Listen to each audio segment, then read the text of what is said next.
You were honestly one of the first people that I loved, that I was like, yes, because you just kind of let it emanate in all of the projects you were doing, in how you do business and how you teach business. I mean, it was such a bright light for me, still being as like a dentist and like crossing over. And I'm like, yes, she's doing it and she's owning it. Yeah. And to have, that sort of representation, that was just like, okay. Because you really, I mean, it's not like you appeared a certain way on camera versus IRL. Yes. It was just this family, community, fun, and all of the intricacies, and that's who you are. Thank you. I mean, I think, since this is the brave table, since I get to sit here, so I'm so grateful to be sitting here. Let's go. I spent the first 15 years of my career in the corporate world where I felt like I had to wear a different identity, a different mask. One of the best and worst advice that I got early on in my career was from this incredible mentor of mine. Her name's Maria, but she didn't, in the corporate world, call herself Maria. She called herself Mary. Ooh. Because she didn't want people to know she was Hispanic. And I was working at the time, my first real job out of college, I worked for Ogilvy, which is a big deal. Huge deal. Yeah, huge deal. But I was a junior copywriter, but what that really meant is I just like brought coffee to the ad executives. And what I would do is I would just be like a sponge. I would sit in there and listen to. Ogilvy was a big marketing agency. Exactly. It's one of the biggest in the world still. And David Ogilvy is the godfather of marketing, right? And his practices are still used by copywriters today. Well, anyway, here I was in the San Francisco office, and this amazing, vibrant woman was in charge. And I was like, oh my gosh, I want her job one day. I was 22 years old looking for mentorship. And I think that's another thing about what we get to do is like, I think young women want mentors so bad and they don't know where to look for them. So it is important to show your true self because it's not about they're going to choose you over another. They're going to choose who they resonate with because there's so much available for everyone. So amazing. So anyway, back to Maria. I remember my first performance review. We went through it and she was really taking a keen eye to the young folks. And I already saw that like she had this leadership magic that was like she cared. Even, I mean, it wasn't her who was supervising us on the daily, but she actually took the time during performance review time to talk to us. And so since I had that opportunity, and I gotta let you know, people don't believe me, but I'm introverted. I am somebody who also culturally, as a Filipina, I was always told if you bring too much attention to yourself or you even have nice things, people are going to hex you. They're going to like, yo, we believe in black magic. Don't let the Roman Catholicism fool you, okay? Like, we got all of that going on. You got to dim your light. Yes, right? Because otherwise people are going to be jealous and they're going to try to come after you. And I think that's true in some ways.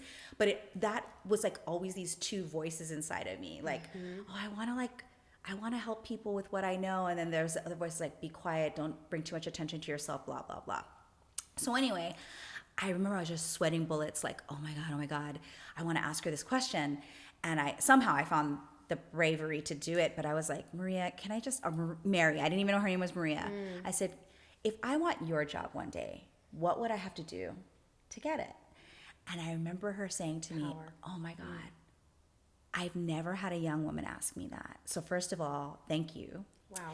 And second of all, let me tell you a couple things. Number one, if you want to be successful, take all the projects that nobody else wants, okay? Because that's what's going to make you shine. Because you're willing, and I know you're an expert on grit.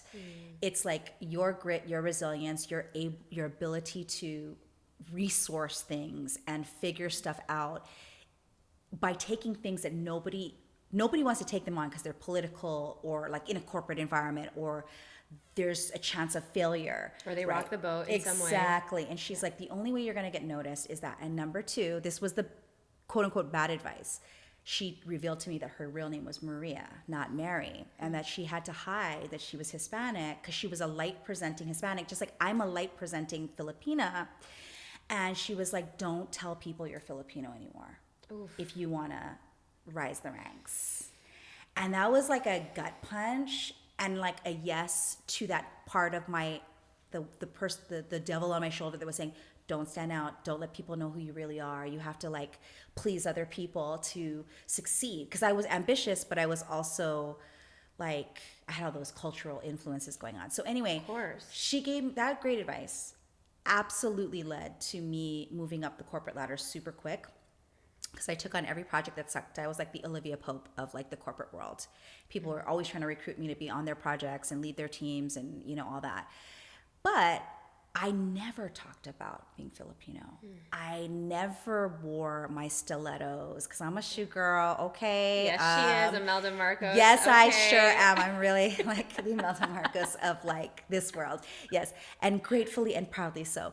And I wanted to stop you Yeah. because like when you started like just being unapologetic on stage, sharing all of the things, like we knew that it was like, all right, Jen likes the nice things. I'm like, all right, I want to hang with her. Yes. She's showing off her shoes, like all of these things where traditional people who were teaching, you know, in any sort of way that were female were kind of more buttoned up, stoic, not really fully embracing their like whole 100% self. Yeah, I like to say it like this, like we were doing business like little men.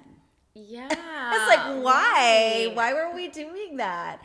So yeah, it was talk about freedom when I made that big leap from the corporate world to entrepreneurship and doing my own thing.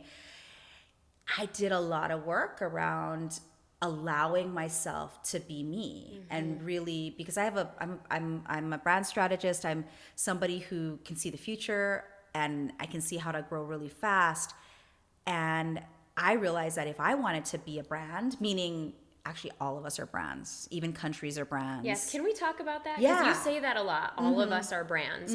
So every single person, even if you don't have a business right now and you're listening, you are a walking brand. So can you talk about that a little bit? Yeah, I mean, there's 3 types of brands. There are personal brands, offer brands, and company brands, basically. And basically, a brand is not it's not about aesthetics. It's about how do you make people feel. So even if you're watching and you're in the corporate world or you have a traditional job, you are a walking brand. Meaning, when I said I was the Olivia Pope of the corporate world, that was my brand. I was the go-to person to like resuscitate projects that were going south, or to deal with teams or fighting political parties within corporations. And so that became my brand. And therefore, when people recognize your brand of you, the people that gravitate towards that will find you, and tons of opportunities will show up. The other thing about brands is that we're all influenced by brands. Right. It's like everything, right? Right. And it's 100% intentional and subconscious, right? Think about the phone you carry. You're either an Android or you're an iPhone user, you know, and both parties are super devotional, even if it starts to regress. Like, I'm an iPhone person, but I'm starting to notice some things, and I'm like, Steve Jobs would totally be rolling over in his grave if he saw some of the things they were doing. But once you're in, you're in. If you look at the car you drive, it says a lot about you, right? If you see, again, the shoes you wear, and it doesn't mean that, let's say I like bougie shoes, that if you don't, it doesn't mean anything about that you don't like wealth or you don't. It just means that, what are you? Maybe you're like an outdoors person. Maybe you like Birkenstocks. Right. Maybe you like Birks. Maybe you like cozy bunny slippers, whatever. But it does say something about you. Like, if I saw you wearing that a lot, I'd be like, she likes comfort. And that's good to know. It's a signal to other people what you're up for and what you care about. So when I talk about brands, back to the 3 types of brands, especially in today's society, you know, with the advent of social media, it's never going away, right? Right. So And you're like a walking brand. You're a walking brand. And don't let that intimidate you, because then I don't want you to feel like, oh, now I have to put this mask on or this new persona. Actually, my invitation to you is actually be more of yourself, because there's so much fakery on these online streets. People are refreshed when they see that you're really being yourself, and that you're coming with being helpful, useful, a valuable exchange of information, or even if you have a product. And I think that people have been taught, you know, architect your personal brand so that people will follow you. I think the word architect is the wrong word. You know, it's really about, what are your strengths? What are your values? And the thing that you serve the world with, whether it's products, services, or even if, again, you're in a traditional job, or maybe you're a mom who chose to stay home with the kids, God bless you, okay? That's all I can say. Whatever the role you are in this season, be sure to like show up fully as yourself. And that's what people want. See you next time at the Brave Table.